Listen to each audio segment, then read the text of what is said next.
दोस्तों, हमारे कुछ व्यूअर्स ने हमारे वीडियो पर कमेंट करके पूछा कि अगर हम अपने क्रेडिट कार्ड के ड्यू या फिर पर्सनल लोन का ड्यू पे ना करें तो क्या होगा। कुछ लोग सोचते हैं कि हमारे ऊपर केस हो जाएगा और हम जेल चले जाएंगे। कुछ लोग सोचते हैं कि ना, हमारे को कुछ नहीं होगा। पर असल मायने में क्या होता है, इस वीडियो को लास्ट तक देखें, आपके सारे सवालों का जवाब मिल जाएगा। तो चलिए डिटेल में देखते हैं।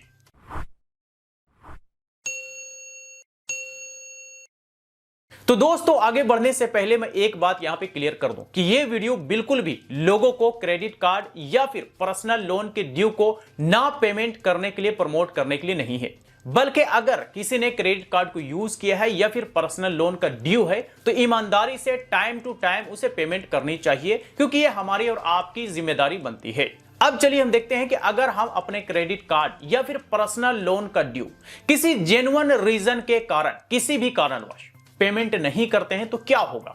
तो देखिए, बैंक बहुत सारे फॉलोअप्स करती है। बैंक के जो फॉलोअप्स होते हैं वो स्टेप बाय स्टेप्स होते हैं, और ये स्टेप्स क्या होते हैं आज हम इसी पर फोकस करेंगे। तो देखिए, सबसे पहला जो होता है वो होता है रिमाइंडर। अगर आप अपने क्रेडिट कार्ड या फिर पर्सनल लोन का ईएमआई पे करना भूल गए तो आपको रिमाइंडर कॉल आता है कि सर, आपका पेमेंट कल के डेट में था लेकिन आप पेमेंट शायद करना भूल गए, प्लीज आप पेमेंट कर दीजिए। रिमाइंडर इस तरह का आएगा, 3 4 5 कॉल, यानी कि मान लीजिए 8 से 10 15 दिन तक जस्ट एक रिमाइंडर आएगा कि आपने पेमेंट मिस कर दिया है, आप अपना पेमेंट कर दे। इसके बाद भी अगर आप पेमेंट नहीं करते तब आता है फॉर्मल कॉल। फॉर्मल कॉल बहुत ही पोलाइट वे में आता है, बहुत ही तरीके से बात की जाती है कि सर, आपने पिछले महीने अपना पेमेंट मिस कर दिया था, प्लीज आप इसे इस महीने पेमेंट कर दें, नहीं तो आपके अकाउंट पर पेनल्टी लगेगा और आपके सिविल स्कोर भी इंपैक्ट होगा, आपका सिविल स्कोर भी डाउन होगा। तो इस तरह के पोलाइट वे में कस्टमर से बात की जाती है। और ये जो फॉर्मल कॉल का सिलसिला चलता है ये लगभग 1 से 1.5 महीने तक चलता है। ये यूं कहें कि लगभग 2 महीने तक फॉर्मल कॉल का सिलसिला चलता है। 2 महीने तक भी अगर आप पेमेंट नहीं करते तो उसके बाद क्या होता है, लीगल नोटिस आता है। लीगल नोटिस बैंक के जो लॉयर होते हैं वो ड्राफ्ट करके कस्टमर के एड्रेस पर भेजते हैं जिसने क्रेडिट कार्ड यूज किया या फिर जिसके नाम पर पर्सनल लोन है। उसके एड्रेस पर एक लीगल नोटिस आता है, वो भी लॉयर के एड्रेस और नेम के साथ। वहां पर सारे लोन के डिटेल्स के साथ साथ लोन नंबर और कितना ड्यू अमाउंट है और कब आपको पे करना है, सारा डिटेल उस लेटर में मेंशन होता है। वहां पर एक टाइम भी दिया जाता है कि अगर आप 15 दिन के अंदर अंदर आप ड्यू क्लियर नहीं करते हैं तो हो सकता है कि आपके खिलाफ कानूनी कार्रवाई की जाए। अगर आप उस पर भी ध्यान नहीं देते, 1 महीना 15 दिन बीत जाता है, दूसरा लेटर एक और आ जाता है। दूसरा लेटर एक और आएगा, उसमें भी ये सारी चीजें मेंशन होंगी कि इतना अमाउंट है, ये लोन नंबर है, ये कार्ड नंबर है, इतने समय तक आपको पेमेंट करना है, अदरवाइज आपके खिलाफ लीगल कार्रवाई की जा सकती है, कानूनी कार्रवाई की जा सकती है। वहां पर भी लॉयर का नंबर, लॉयर का एड्रेस, कंप्लीट सारी चीजें वहां पर मेंशन होता है। और एक नीचे में ईमेल आईडी भी होता है जो बैंक के अधिकारी का होता है कि आप इनसे संपर्क कर सकते हैं, कॉन्टेक्ट नंबर भी होता है। तो ये जो लीगल नोटिस का सिलसिला होता है ये भी लगभग 1 से 1.5 महीने तक चलता है। 1 से 1.5 महीने के बीच लगभग 2 से 3 लीगल नोटिस उस एड्रेस पे आ जाता है जो एड्रेस कस्टमर क्रेडिट कार्ड लेते समय या फिर लोन लेते समय देता है। इसके बाद भी अगर आप हरकत में नहीं आते और अपने ड्यू को क्लियर नहीं करते तब फिर जो है रिकवरी टीम की कॉल्स आनी शुरू हो जाती है, जो कि एक रूड लैंग्वेज में, गाली गलौज भाषा में बात शुरू कर देते हैं। तू तड़ाक वाली भाषा का इस्तेमाल करने लग जाते हैं कि तुमने लोन लिया क्यों, तुम्हारी औकात नहीं थी तो तुमने क्यों लोन लिया, तुमने कार्ड क्यों खर्च किया। इस तरह के लैंग्वेज में जो रिकवरी टीम होती वो बात करती है। और इस तरह के जो रिकवरी टीम्स के कॉल्स होते हैं ये कॉल्स कभी कभी डेली या कभी कभी दिन में 2 बार 3 बार 4 बार भी आ जाते हैं, यानी कि रेगुलर बेसिस पर रिकवरी टीम आपके कांटेक्ट नंबर पर कॉल कर रही होती है। अगर आप फोन उठाएंगे तो आपसे उसी तरह से बात की जाती है जैसे कि एक कहते हैं टपोरी लैंग्वेज, उसी तरह के लैंग्वेज में जो है वो रिकवरी टीम वाले बात करते हैं, क्योंकि वो धीरे धीरे अपने उसी भाषा में आ जाते हैं। शुरुआत तो बड़े पोलाइटली करेंगे, सर आपका ड्यू है, आपने अभी तक पेमेंट नहीं किया है, प्लीज आप पेमेंट कर दें, नहीं तो आपका सिविल स्कोर खराब हो जाएगा। अगर आप इतने में भी नहीं सुनते तब वो अपनी औकात पे आ जाएंगे। फिर वो कहेंगे तुमने कार्ड यूज क्यों किया, तुम्हें कार्ड यूज करना नहीं था, तुमने खर्च क्यों किया, तुम्हारी औकात नहीं थी। मतलब इस तरह के लैंग्वेज में बात करेंगे कि भाई कस्टमर कोई भी होगा वो गुस्सा हो ही जाएगा। लेकिन यहां पर भी लोगों को शांति इसलिए रखनी चाहिए क्योंकि बंदा कर्ज में डूबा हुआ है। जाहिर सी बात है कि भाई अगर हमने क्रेडिट कार्ड यूज किया, पर्सनल लोन लिया है तो भाई हम एक कर्जदार हैं। इस तरह से रिकवरी टीम का एक प्रोसेस होता है जो कि लगभग 2 से 2.5 महीना चलता है। इसके बाद भी अगर आप पेमेंट नहीं करते तब जो है आपके होम विजिट किया जाता है। रिकवरी एजेंट्स आपके घर के एड्रेस पर विजिट करते हैं, जो एड्रेस आपने क्रेडिट कार्ड लेते समय या फिर लोन लेते समय दिया होगा, तो उस पर विजिट करते हैं।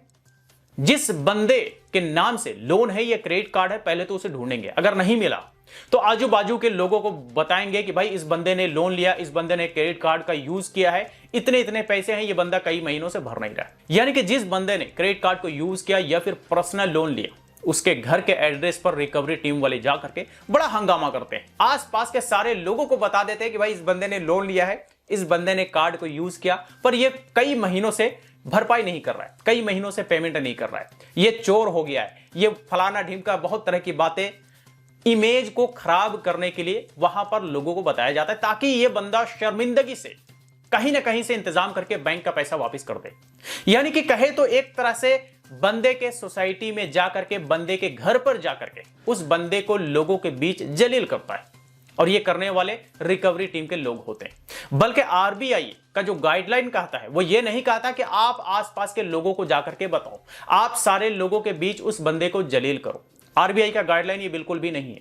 लेकिन फिर भी ये रिकवरी एजेंट्स जो होते हैं ना, ये सारी हदों को पार करते हुए पैसे निकालने के लिए इस तरह का हरकत करते हैं, ताकि वो बंदा अपने सोसाइटी में शर्मिंदा होकर के किसी ना किसी से पैसे लेकर के बैंक को वापस कर दे। और ये जो रिकवरी एजेंट्स का विजिट का सिलसिला चलता है, ये भी कुछ 1-8 महीना चलता है। कई बार सुबह शाम, अगर आप सुबह नहीं मिलेंगे तो शाम को पहुंच जाएंगे, शाम को नहीं मिलेंगे तो दूसरे दिन सुबह पहुंच जाएंगे, और अगर आप दूसरे दिन सुबह में नहीं मिलेंगे तो फिर दोपहर में पहुंच जाएंगे। मतलब ये आने जाने का सिलसिला भी 15 दिन, 22 दिन, महीनों तक चलता है। और घर पे हर बार आते जाते कानूनी कार्रवाई की धमकी के साथ साथ, केस करने की धमकी के साथ साथ बहुत तरह की बातें बोल करके चले जाते हैं। जिस बंदे को जानकारी होता है वो इस तरह के रिकवरी एजेंट्स को अपने ही घर पे हड़का करके रख देते, चलो थाने चलते, जो करना है थाने में कर लेना भाई।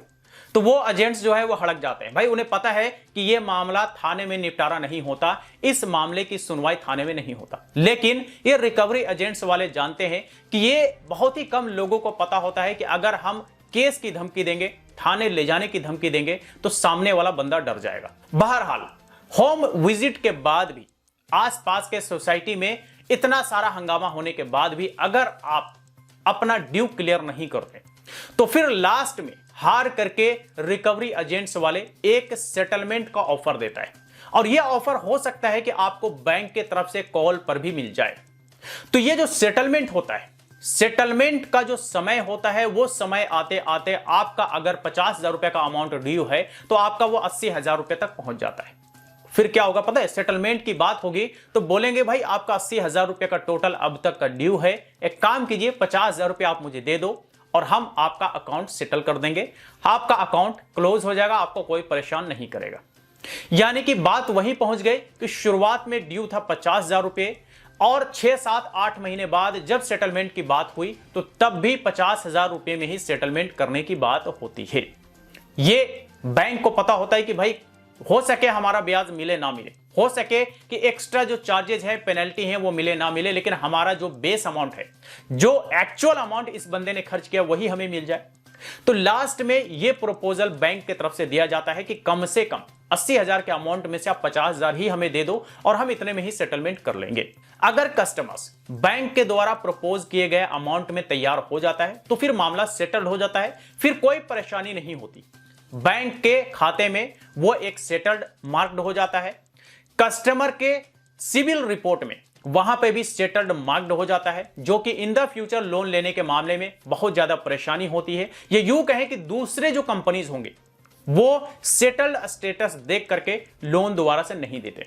कई बार लोग होते हैं कि सेटलमेंट का अमाउंट जो ऑफर किया जाता है बैंक की तरफ से या फिर रिकवरी टीम की तरफ से, उसे नेगोशिएट करते हैं कि अगर बैंक वाले ने कहा या फिर रिकवरी टीम ने कहा कि भाई 50,000 में सेटल कर लो, और अगर सामने वाला कस्टमर बंदा स्मार्ट रहा तो वो कहेगा कि भाई हमसे तो इतना इंतजाम हो नहीं पाएगा, अगर इतना होता तो हम पहले ही करते, फलाना ढिमका 10 तरह की कहानी सुना करके वो 50,000 के अमाउंट को 30,000, 35,000, 40,000 तक भी ला करके सेटलमेंट करवा लेते हैं।